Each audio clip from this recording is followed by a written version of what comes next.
दोस्तों, आज से 4 साल पहले एक मूवी आई थी जिसको लेकर हमारे देश के कई सिनेमा घरानों में हलचल मच गई थी। रीजन ये था कि कई क्रिटिक्स चाहते थे कि उस मूवी को ऑस्कर में भेजा जाए, जबकि बॉलीवुड वालों ने इसके बदले गली बॉय को ऑस्कर के लिए भेजा था। अब हालांकि गली बॉय ऑस्कर 2019 में नॉमिनेट भी नहीं हुई, लेकिन इस मूवी ने जरूर रातों रात लोगों के दिलों में अपनी जगह बना ली। तो दोस्तों, आज मैं उसी मूवी को आपके सामने लेकर आया हूँ। इस मूवी में टोटल 4 कहानियाँ हैं जो एक दूसरे से जुड़ी हुई हैं, लेकिन मैं इसको आसान करने के लिए सभी स्टोरीज को एक बार पूरा एक्सप्लेन करूंगा ताकि आप मूवी को ठीक से समझ पाएं और उसकी क्वालिटी तक पहुंच पाएं। तो दोस्तों, चलो शुरू करते हैं आज की शानदार एक्सप्लेनेशन। मूवी की शुरुआत होती है वेम्बू नाम की एक लड़की से, जिसकी मैरिड लाइफ कुछ खास नहीं चल रही होती। उसकी अपने पति से हर रोज किसी न किसी बात से अनबन होती रहती है, जिसकी वजह से दोनों के बीच दूरियां आ गई थी। इसी बीच एक दिन वेम्बू के पास अपने एक्स बॉयफ्रेंड का कॉल आता है, क्योंकि किसी परेशानी में फंसे होने की वजह से उसे कुछ पैसों की जरूरत होती है। वेम्बू उसकी मदद करने के लिए राजी हो जाती है और उसे अपने घर पर आने के लिए बोलती है। घर पर आने के बाद दोनों बातों ही बातों में एक दूसरे के करीब आ जाते हैं और एक दूसरे के साथ टाइम स्पेंड करते हैं। लेकिन इसी प्रोसेस के बीच अचानक पता नहीं कैसे उसके बॉयफ्रेंड की मौत हो जाती है। ये देखकर अब वेम्बू के तो होश ही उड़ जाते हैं। उसे समझ ही नहीं आता कि ये सब कैसे हुआ। अब कुछ ही देर में उसका पति मुगिल घर आने वाला होता है, इसलिए वेम्बू अपने बॉयफ्रेंड की लाश को छिपाने लगती है। इसके बाद हमें मुगिल दिखाया जाता है जो अपने घर पहुंचने वाला होता है। ऊपर जाते जाते अचानक उसका पड़ोसी उससे कहता है कि भाई, मेरे घर कुछ गेस्ट आए हुए हैं, लेकिन घर में जगह कम है, तो क्या मैं उनको शाम तक के लिए आपके घर भेज सकता हूँ? मुगिल इसके लिए मान जाता है और उन गेस्ट को अपने घर ले आता है। घर आने के बाद वो उन गेस्ट को पानी देने के लिए जैसे ही फ्रिज खोलता है तो उसे उसमें एक लड़के की लाश मिलती है। अब आप तो समझ ही गए होंगे कि ये लाश किसकी होगी। उस लाश को देखकर मुगिल एकदम से शॉक होकर फ्रिज को बंद कर देता है।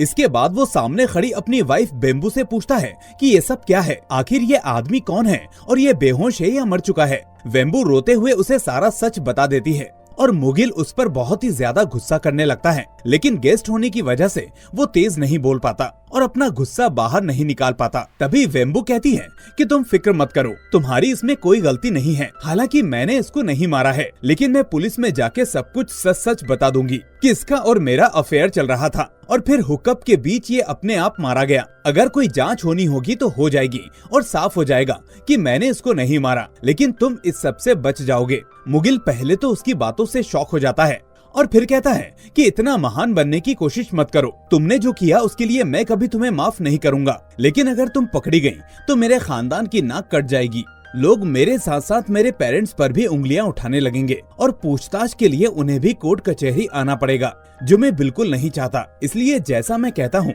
वैसा ही करो। हम इसकी लाश को ठिकाने लगा देंगे और किसी को कुछ भी पता नहीं चलेगा। इसके बाद मुगिल डिसाइड करता है कि वो उस लड़के की लाश के टुकड़े टुकड़े करेंगे और फिर उसे डिस्पोज कर देंगे। इसके बाद वो वेम्बू के हाथ में बड़ा चाकू देता है और उसे उसकी लाश को काटने के लिए कहता है। वेम्बू चाकू तो पकड़ लेती है, लेकिन उसके अंदर इतनी हिम्मत नहीं होती कि वो उसके टुकड़े कर पाए। ये देखकर मुगिल उससे चाकू छीन लेता है और खुद उस लाश पर चाकू रख देता है, लेकिन वो भी अंदर से इतना मजबूत नहीं होता कि ये सब कर पाए कि वो उस बॉडी को घर से बाहर ले जाएंगे और कब्रिस्तान में दफना देंगे। फिर वो दोनों उस लाश को बिस्तर में पैक करते हैं और बिस्तर को सीढ़ियों से नीचे फेंक देते हैं। फिर मुगिल पड़ोसी के रिश्तेदारों से कहता है कि आप लोग यहाँ रेस्ट करिए, मुझे और मेरी वाइफ को कुछ काम है, हम वो खत्म करके जल्दी ही वापस आ जाएंगे। ऐसा कहकर अब वो दोनों बचते बचाते हुए कार में उस लाश को रखकर वहाँ से निकल जाते हैं। अब रास्ते में वो डिसाइड करते हैं कि वो सीधा कब्रिस्तान ही जाएंगे। इस बीच एक पुलिस वाला उन्हें शक के आधार पर फॉलो करने लगता है। कब्रिस्तान पहुंचने पर दोनों देखते हैं कि वहाँ कई सीसीटीवी कैमरास लगे हुए हैं, इसलिए वो वहाँ से वापस निकल जाते हैं। लेकिन ये चीज वो पुलिस वाला गौर कर लेता है और समझ जाता है कि दाल में जरूर कुछ काला है। इतने में वेम्बू और मुगिल उस लाश को लेकर बहुत दूर एक सुनसान इलाके में आ जाते हैं। वो प्लान करते हैं कि वहाँ से जाने वाली पटरी पर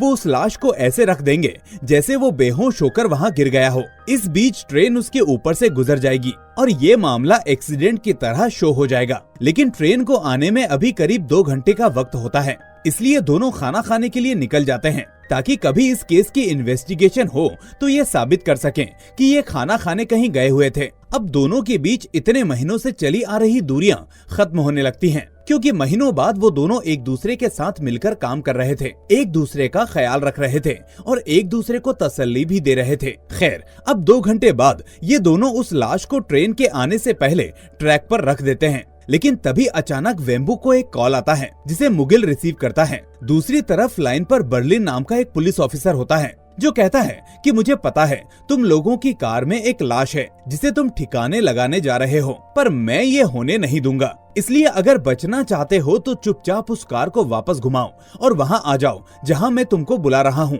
ये सुनकर दोनों के होश उड़ जाते हैं और अब मुगिल की समझ में कुछ नहीं आता, इसलिए वो वेम्बू के साथ उस लाश को लेकर वापस आने लगता है। रास्ते में वो उस जगह पर पहुँच जाता है जहाँ उसे बर्लिन ने बुलाया था। बर्लिन कहता है कि तुम दोनों कितने चालाक हो, एक आदमी को मारकर उसकी लाश को ठिकाने लगा रहे हो, इसलिए तुम दोनों को तो अच्छी खासी सजा होनी ही चाहिए। लेकिन अगर ऐसा हुआ तो तुम लोगों की जिंदगी नरक बन जाएगी। जब तक जेल से बाहर आओगे तब तक बूढ़े हो जाओगे, इसलिए जैसा मैं कहता हूँ चुपचाप वैसा ही करो। ऐसा कहते हुए बर्लिन उन दोनों को केस के बारे में डिस्कस करने के लिए एक वेयरहाउस में ले जाता है। वहाँ वो उस लड़के को मारने की वजह पूछता है तो वेम्बू उसे सब कुछ सच सच बता देती है। ये सुनकर बर्लिन के अंदर एक शैतान जाग जाता है। वेम्बू की बातों का फायदा उठाने के लिए वो अब मुगिल और वेम्बू से एक डील करता है। वो कहता है कि इस केस को मैं यहीं की यहीं खत्म कर दूंगा और साथ में इस डेड बॉडी को भी ठिकाने लगा दूंगा। उसके बदले में तुम्हें मुझे ऐसे ही खुश करना होगा जैसे तुमने अपने बॉयफ्रेंड को किया था।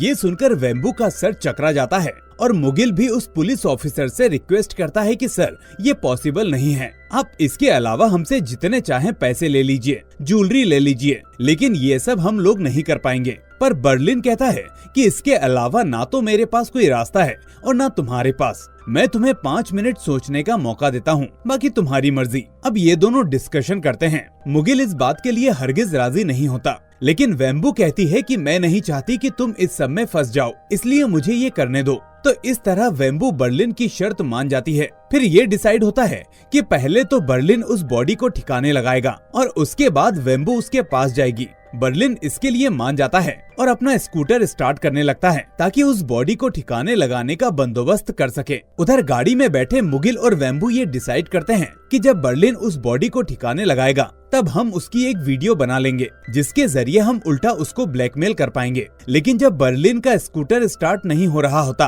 तो वो वापस उन दोनों के पास आता है। वो दोनों से कहता है कि डील में एक काम के बदले दूसरा काम होना तय है, क्या फर्क पड़ता है कि कौन सा काम पहले किया जाए या कौन सा बाद में। इसलिए चलो वेम्बू, पहले तुम्हें मुझे खुश करना होगा, उसके बाद मैं इस बॉडी को ठिकाने लगाऊंगा। ये सुनकर अब दोनों उससे कहते हैं कि ये बेईमानी है, डील ये नहीं थी। लेकिन बर्लिन उनकी एक नहीं सुनता और अपनी गन निकाल लेता है। गन दिखाकर वो वेम्बू से मुगिल के हाथ कार से बांधने को कह देता है और उसको एक जगह पर लेटने के लिए बोलता है। मजबूरन वेम्बू मुगिल के हाथ बांध देती है और खुद एक जगह जाकर लेट जाती है। यहाँ हमें पता चलता है कि बर्लिन इतना हरामी है कि वो इस पूरी चीज को रिकॉर्ड करना चाहता है, इसलिए वो अपना फोन अपने चश्मे के सहारे रिकॉर्डिंग पर लगाकर वेम्बू की तरफ बढ़ता है। लेकिन एट द सेम टाइम ऊपर से टीवी आकर बर्लिन के सर पर गिरती है और वो इतनी तेज गिरती है कि बर्लिन की मौके पर ही मौत हो जाती है। अब आप सोच रहे होंगे कि अचानक ये टीवी ऊपर से नीचे कैसे गिरी और ये टीवी आई कहां से, तो ये आपको मूवी में आगे पता चलेगा। खैर, अब बर्लिन के मरने के बाद वेम्बू फौरन मुगिल के हाथ खोलती है और वो मिलकर दोनों लाशों को लेकर एक साथ डिस्पोज कर देते हैं। इसके बाद वो दोनों चैन की सांस लेते हैं और दोनों के बीच की अंडरस्टैंडिंग भी इस चीज से बेहतर हो जाती है, जिसके बाद दोनों की मैरिड लाइफ पहले जैसी हो जाती है। मुगिल भी वेम्बू को दिल से माफ कर देता है। अब इसके बाद आते हैं दूसरी स्टोरी पर, जिसमें मेन कैरेक्टर्स हैं शिल्पा नाम की एक किन्नर और उसका बेटा राजकुट्टी। अब आप सोच रहे होंगे कि जब शिल्पा एक किन्नर है तो उसका बेटा कैसे हो सकता है। तो दोस्तों, 7 साल पहले शिल्पा एक मर्द हुआ करती थी जिसका नाम था मणिक्यम। मणिक्यम की शादी के बाद उसका एक बेटा हुआ और उसके बाद मणिक्यम अपने परिवार को छोड़कर मुंबई चला गया। मुंबई जाकर उसने अपना जेंडर चेंज करवा लिया और आज वो 7 साल बाद अपने घर वापस आ रहा है। लेकिन किसी को नहीं पता कि मणिक्यम अब किन्नर बन चुका है जिसका नाम शिल्पा है। घर पर सभी लोग उसकी बीबी ज्योति और उसका बेटा राजकुट्टी उसका बेसब्री से इंतजार कर रहे होते हैं और तभी शिल्पा एक टैक्सी से अपने घर पहुंचती है। उसको देखकर सभी के होश उड़ जाते हैं और जो रिलेटिव्स उससे मिलने आए थे वो किसी न किसी बहाने से एक एक करके वहाँ से जाने लगते हैं। घर में ज्योति सबसे ज्यादा हैरान होती है क्योंकि वो सालों से अपने पति का इंतजार कर रही थी। इसी बीच हमें एक बात और पता चलती है कि राजकुट्टी के सभी आसपास के बच्चे और स्कूल के फ्रेंड्स उसे टेस्ट ट्यूब बेबी कहकर चिढ़ाते रहते हैं क्योंकि उन लोगों ने आज तक इसके फादर को नहीं देखा। इस वजह से राजकुट्टी अपने पिता यानी शिल्पा को अपने दोस्तों से मिलवाने स्कूल ले जाता है ताकि वो सभी को बता सके कि उसके पिता आ चुके हैं। अब रास्ते में दोनों के बीच एक डिस्कशन होता है। जैसे राजकुट्टी पूछता है कि मैं आपको मम्मी कहकर बुलाऊं या पापा, तो शिल्पा कहती है कि जो तुमको अच्छा लगे तो मुझे कहकर बुला सकते हो। इसके बाद राजकुट्टी पूछता है कि आप इतने सालों से कहाँ थे और आप अब क्या काम करते हो, तो शिल्पा उसे समझाती है कि मैं इतने सालों तक मुंबई में थी और मेरा जॉब है लोगों की दुकानों के सामने जाकर ताली बजाना, जिसके बदले लोग मुझे पैसे देते हैं। राजकुट्टी हंसते हुए कहता है कि ऐसा कैसे हो सकता है कि सिर्फ ताली बजाने के बदले कोई पैसे कैसे दे सकता है। ये सुनकर शिल्पा पास वाली शॉप पर जाकर ताली बजाती है और दुकान वाला उसे किन्नर समझकर कुछ पैसे दे देता है। ये पैसे अब शिल्पा राजकुट्टी को दिखाती है तो उसकी समझ में आता है कि उसके पापा ने जो अभी कहा वो सच है, वो ताली बजाकर पैसे कमाते हैं। अब स्कूल जाने से पहले राजकुट्टी को टॉयलेट लगती है तो शिल्पा उसे एक पब्लिक टॉयलेट में लेकर जाती है। वहाँ राजकुट्टी कहता है कि आप मेरी तरफ मत देखो, मुझे शर्म आती है और मैं टॉयलेट नहीं कर पाऊंगा। अगले ही पल टॉयलेट के बाद उसकी जिप फंस जाती है तो वो कहता है कि पापा मेरी जिप फंस गई है, प्लीज इसको ठीक करो। ये सुनकर शिल्पा उसकी मदद करती है और इसी बीच एक कांस्टेबल वहाँ टॉयलेट के लिए आता है। उन दोनों को ऐसे देखकर कांस्टेबल को लगता है कि शिल्पा एक किन्नर है और वो उस बच्चे की चोरी कर रही है, इसलिए वो शिल्पा से पूछताछ करने लगता है। शिल्पा कहती है कि सर ऐसा नहीं है, ये मेरा बेटा है। ये सुनकर कांस्टेबल कहता है कि ये तुम्हारा बेटा कैसे हो सकता है, तुम तो एक किन्नर हो, और अगर ये तुम्हारा बेटा है तो चलो इसका नाम बताओ। शिल्पा कहती है कि इसका नाम राजकुट्टी है, लेकिन कांस्टेबल के चेक करने पर राजकुट्टी के आईडी कार्ड में दूसरा नाम निकलता है, इसलिए वो शिल्पा की बात ना मानते हुए उसे पुलिस स्टेशन ले जाता है। अब यहाँ ऐसा इसलिए हुआ दोस्तों क्योंकि तमिलनाडु में हर दूसरे बच्चे को इसी नाम से प्यार से पुकारा जाता है। अब बचपन से शिल्पा को उसका यही नाम पता था, उसे नहीं पता था कि स्कूल में उसका नाम क्या है, इसलिए वो इस चक्कर में फंस गया। खैर अब पुलिस स्टेशन में कांस्टेबल शिल्पा के घर वालों को कॉल करके कंफर्म करता है कि शिल्पा ही राजकुट्टी का पिता है, इसलिए वो उसको छोड़ देता है। लेकिन जैसे ही शिल्पा अपने बेटे को लेकर वहाँ से जाने लगती है तभी वहाँ बर्लिन आ जाता है। जी हाँ, वही पुलिस वाला जो पहली कहानी में टीवी के गिरने से मर गया था। बर्लिन शिल्पा को देखकर उसे रोक लेता है और अंदर आने को कहता है। हालांकि कांस्टेबल कहता है कि सर इसका केस सॉल्व हो गया है, मैं इसको गलती से पकड़ लाया था, लेकिन ये बच्चा इसी का है, मैंने कंफर्म कर लिया है, आप इसको जाने दीजिए। लेकिन बर्लिन ऐसा नहीं करता और उल्टा कांस्टेबल को वहाँ से जाने के लिए बोल देता है। इसके बाद बर्लिन शिल्पा के साथ सेक्सुअल असॉल्ट करने लगता है और उससे कहता है कि तुम्हें मेरा एक काम करना होगा, जिसके बाद ही मैं तुम्हें यहाँ से जाने दूंगा, वरना मैं किसी न किसी केस में तुमको फंसाकर यहीं बंद कर दूंगा। ये सुनकर अब शिल्पा उसकी बात मानने को राजी हो जाती है, जिसके बाद बर्लिन राजकुट्टी और दूसरे कांस्टेबल को पैसे देकर बाहर बिस्किट लेने भेज देता है।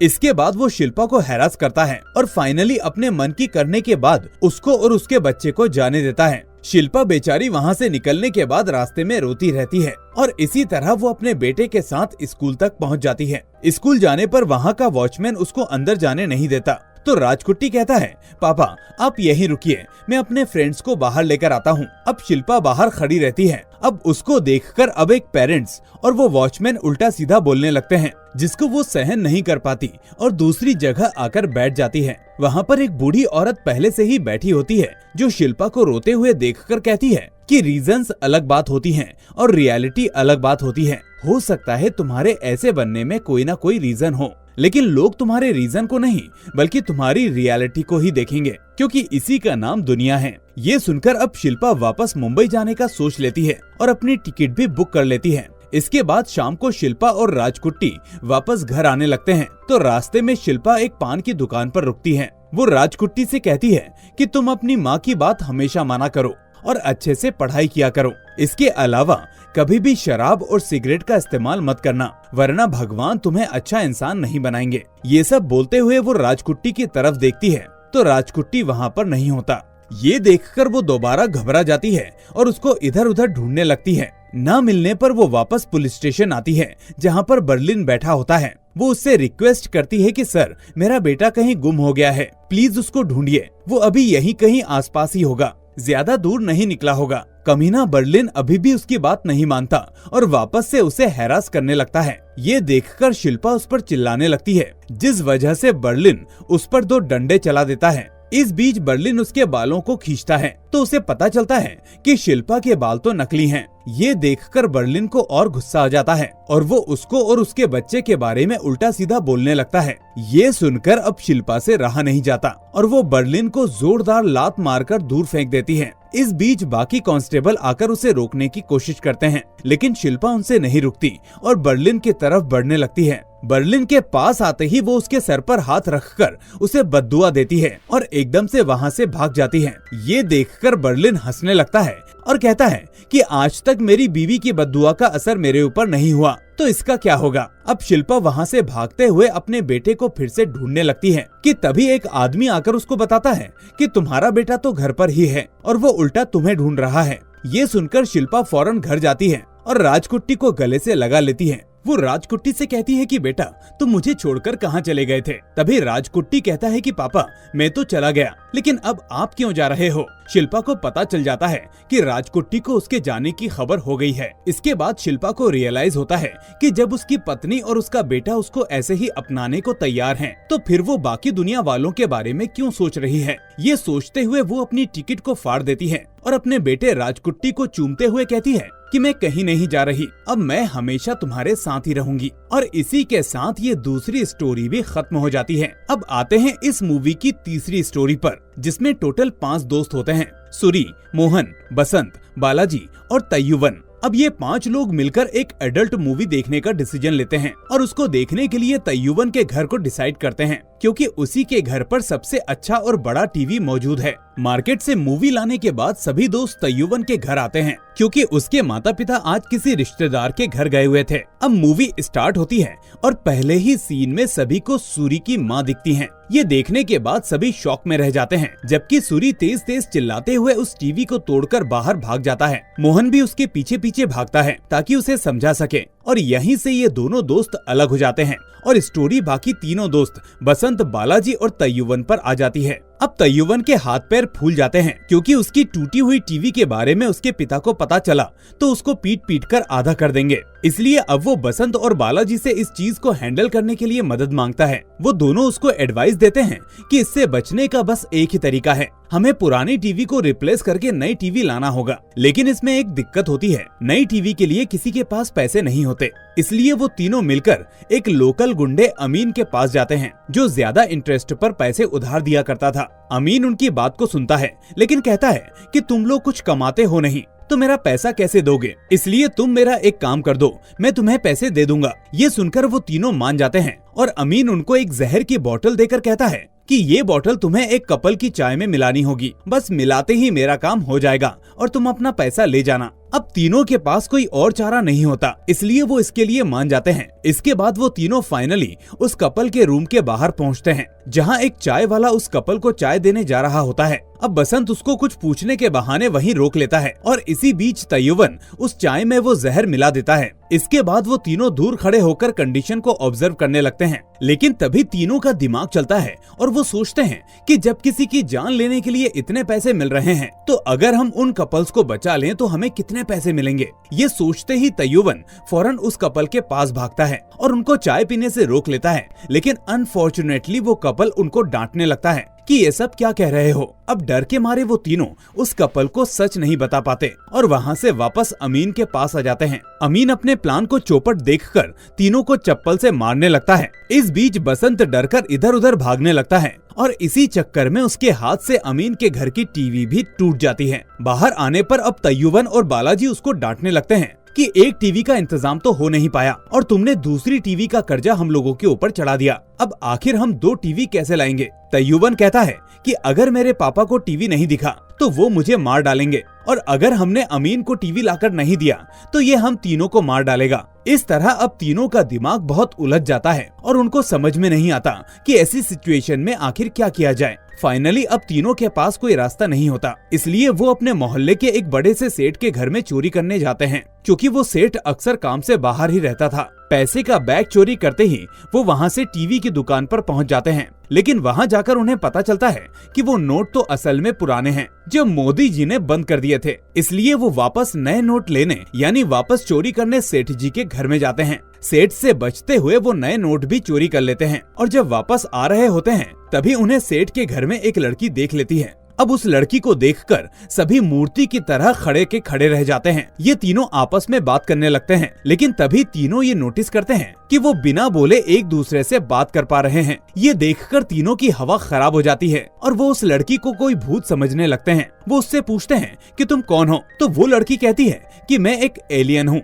और जो सेठ तुमने देखा था वो मेरा ही साथी था, लेकिन अब वो सेठ मर चुका है, इसलिए मुझे नए साथी का चुनाव करना है। वो कहती है कि मुझे तुम तीनों में से किसी एक को चुनना होगा और फाइनली वो इसके लिए बालाजी को चुनती है और उसको छूकर उसका क्लोन बना लेती है, जिसके बाद वो उन तीनों की मदद करने का वादा करती है। क्लोन बनाने के बाद अब ये डिसाइड करना होता है कि कौन सा बालाजी उसके साथ रहेगा और कौन सा बालाजी दोस्तों के साथ वापस जाएगा। इसके लिए अब टॉस होता है और दोनों बालाजी उस टॉस के हिसाब से दोनों तरफ चले जाते हैं। जाते जाते वो लड़की उन तीनों को पैसे देती है ताकि वो टीवी खरीद सके और इस तरह अपना वादा पूरा करती है। इसके बाद वो तीनों 2 टीवी खरीदते हैं, जिसमें से एक टीवी तैयूबन के घर पर रख देते हैं और दूसरी टीवी अमीन को दे आते हैं। इसके बाद वो तीनों उस पुरानी टीवी को एक वेयरहाउस की छत पर जाकर कबाड़ी की तरह फेंक देते हैं और इत्तेफाकन ये टीवी सीधे बर्लिन के सर पर आकर लगता है, जिससे उसकी मौत हो जाती है। तो देखा दोस्तों आपने, शिल्पा ने जो बद्दुआ दी थी उसकी कड़ी कहाँ जाकर जुड़ी और बर्लिन को अपनी जान से हाथ धोना पड़ा। इस तरह ये तीसरी स्टोरी भी यहीं पर एंड हो जाती है। अब आती है 4th एंड लास्ट स्टोरी, जो शुरू होती है मोहन और सूरी के भागने से। वो याद है ना आपको, अपनी माँ को एडल्ट मूवी में देखने के बाद सूरी टीवी तोड़कर भागा था और मोहन उसके पीछे पीछे भागा था। अब हम देखते हैं कि सूरी अपनी माँ को मारने के लिए घर पर आता है और इधर उधर कोई वेपन ढूंढने लगता है। जल्दी जल्दी में उसको एक स्क्रू ड्राइवर मिलता है, जिसे लेकर वो अपनी माँ को मारने निकल पड़ता है, पर तभी उसका पैर सीढ़ियों से फिसल जाता है और वो स्क्रू ड्राइवर उल्टा उसी की बॉडी में घुस जाता है, जिससे वो बेहोश हो जाता है। उसकी माँ लीला ये देख लेती है और फौरन उसको हॉस्पिटल लेकर जाने लगती है। अब ये खबर सूरी के पिता अपीरतम को पता चलती है। अब अपीरतम की बात करें तो वो खुद को क्रिश्चियन मानता है और वो इसलिए क्योंकि जब सुनामी आई थी तो एक स्टैचू की वजह से उस सुनामी में वो बच पाया था और वो स्टैचू किसी और का नहीं बल्कि ईसा मसीह का था। इसलिए तब से अपीरतम उस स्टैचू के सामने प्रेयर करता है और सभी को उस स्टैचू की स्टोरी सुनाते रहता है।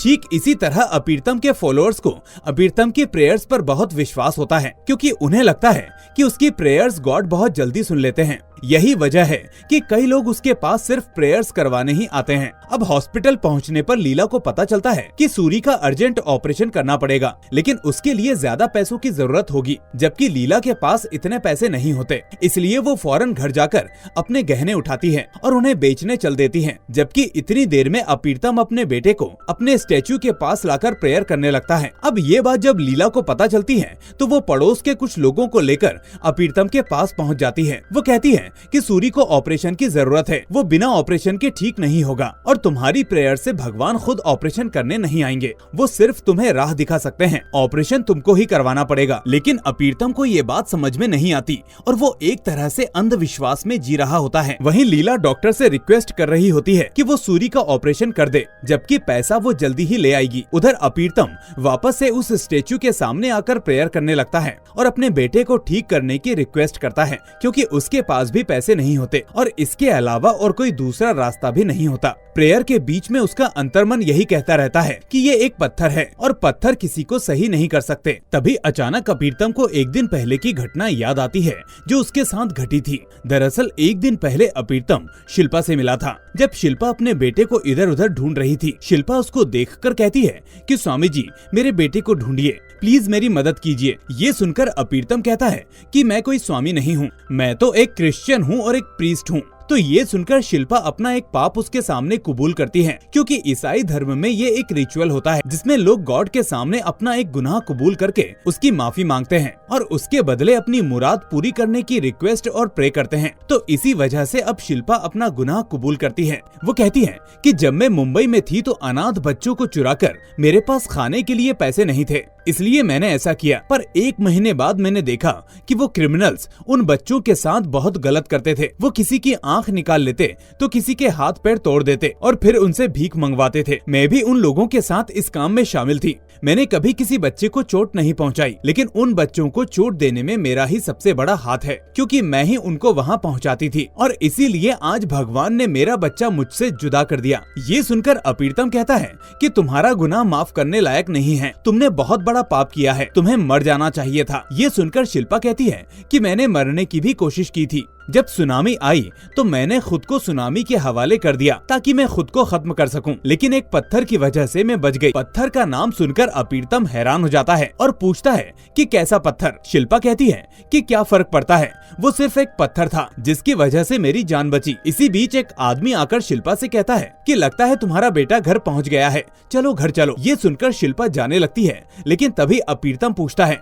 कि क्या उस पत्थर में किसी भगवान की मूर्ति थी। तो शिल्पा जाते जाते कहती है कि हाँ, उसमें ईसा मसीह की मूर्ति थी। ये सुनकर अपीतम हैरान हो जाता है और फिर कहानी प्रेजेंट में आती है, जहाँ अपीतम उस मूर्ति को तोड़ने लगता है। अपीतम का साथी उसे ऐसा करने से रोकता है तो अपीतम कहता है कि ये सिर्फ एक पत्थर है, ये मेरे बच्चे को नहीं बचा सकता। पर उसका साथी कहता है कि अगर इसी पत्थर ने तुम्हारे अलावा किसी और को बचा लिया तो इसका मतलब ये नहीं कि वो भगवान नहीं है या उस पर विश्वास नहीं किया जा सकता, क्योंकि हर धर्म में भगवान जानने की नहीं बल्कि मानने की चीज होती है। इसीलिए तुम्हें उनको मानना होगा, उन पर विश्वास करना होगा। पर इसी बीच अपीतम गलती से उस मूर्ति को धक्का दे देता है, जिससे वो जमीन पर आकर गिर जाती है और उसके अंदर से कुछ हीरे निकल पड़ते हैं। हीरों के निकलने के बाद अपीतम भगवान को शुक्रिया करता है और समझ जाता है कि भगवान को सिर्फ विश्वास के बल पर पाया जा सकता है, अंधविश्वास के बल पर नहीं। इसके बाद वो उन हीरों को बेचकर अपने बेटे सूरी का इलाज करवाता है और सूरी ठीक हो जाता है।